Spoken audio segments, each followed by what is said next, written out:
കാണം വിറ്റും ഓണം ഉണ്ണുമെന്നാണ്. അപ്പൊ നാട്ടിലില്ലെങ്കിലും നാട്ടിലെ ഓണസദ്യ അങ്ങ് കടല് കടന്ന് വിദേശത്തെത്തും.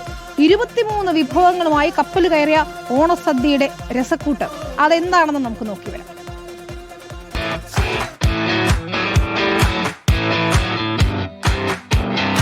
പരിപ്പ്, പപ്പടം, അച്ചാർ തുടങ്ങി പായസവും ബോളിയും ഉൾപ്പെടെ 23 വിഭവങ്ങൾ. ഓണസദ്യ കടല് കടന്ന് വിദേശത്തേക്ക് എത്തുമ്പോൾ കേരളത്തിന്റെ ഓണം ഓർമ്മകൾ കൂടി കടല് കടക്കുകയാണ്.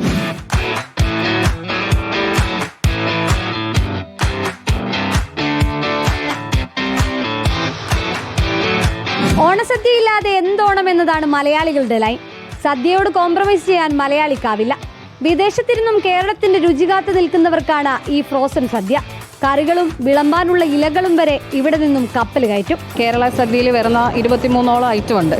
അപ്പോൾ നമ്മൾ ഈ ഓരോ ഐറ്റവും ബാച്ച് വൈസായിട്ട് മോസ്റ്റ് ഹൈജീനിക് വേയിൽ പ്രിപ്പയർ ചെയ്ത് മൈക്രോവേവബിൾ കണ്ടെയ്നേഴ്സിൽ പാക്ക് ചെയ്ത് ബ്ലാസ്റ്റ് ഫ്രീസറിൽ -40°C ഫ്രീസ് ചെയ്യും.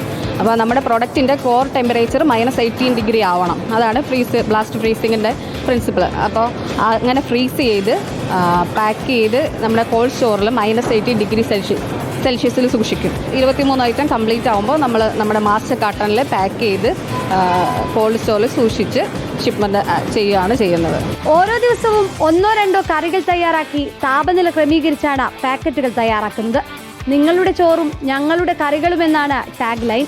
അതിലുമുണ്ടൊരു കാര്യം, ചോറ് ഏകദേശം എല്ലാവർക്കും വെക്കാൻ അറിയാം. കറികൾ ഉണ്ടാക്കാനാണ് കുറച്ചുകൂടെ ബുദ്ധിമുട്ട്. ഇത്രയും കറികൾ ചുരുങ്ങിയ സമയത്തിൽ ഉണ്ടാക്കുക എന്ന് പറയുന്നത് കുറച്ച് പേർക്കെങ്കിലും അറിയത്തില്ലാത്തവരുണ്ടായിരിക്കും. റൈസിൽ ചിലർക്ക് ഈ കുത്തരിച്ചോറ് ഇഷ്ടമാണ്, ചിലർക്ക് ചിലപ്പോൾ ആ കുത്തരിച്ചോറ് വേവിൻ്റെ ഒരു പ്രശ്നമുണ്ട്, ചിലർക്ക് കൂടുതൽ വെന്ത ചോറാണ് ഇഷ്ടം. ഇപ്പോൾ പലതരം ആൾക്കാരല്ലേ. കറികളാകുമ്പോൾ ഏകദേശം ഓണസദ്യ എന്ന് പറയുമ്പോൾ ഏകദേശം ഒരുപോലെയാണ്. നമ്മൾ ഏകദേശം ഒരു മധ്യ തിരുവിതാംകൂർ സ്റ്റൈലിലാണ് ഈ കറികളെല്ലാം പ്രിപ്പയർ ചെയ്തിരിക്കുന്നത്. നിലമേൽസ് ആൻഡ് കൈമൾസ് ഫുഡ് പ്രൈവറ്റ് ലിമിറ്റഡ് എന്ന കമ്പനിയാണ് കേരളത്തിലെ ഈ രുചിക്കൂട്ടുകൾ വിദേശത്തേക്ക് എത്തിക്കുന്നത്. ഒരു പാക്കറ്റിൽ 3 പേർക്ക് വരെ കഴിക്കാനുള്ള സദ്യയാണ് ഉണ്ടാവുക. ഇതിനോടകം തന്നെ സദ്യ പല രാജ്യങ്ങളിലേക്ക് കപ്പൽ കയറി കഴിഞ്ഞു. സദ്യ മാത്രമല്ല, ഇടിയപ്പവും പരിപ്പുവടയും തുടങ്ങി പലവിധ പലഹാരം ഇവിടെ നിന്നും കപ്പൽ കയറുന്നുണ്ട്.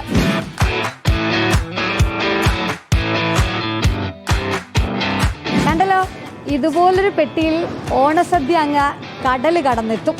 വിദേശത്തുള്ള മലയാളികൾക്ക് വയറ് നിറയെ ഓണസദ്യയും ഉണ്ണാം, മനസ്സ് നിറയെ ഓണവും ആഘോഷിക്കാം. Beauty journalist Vishnu M L നൊപ്പം reporter Sunisha Ayyalur, in reporter, Thiruvananthapuram.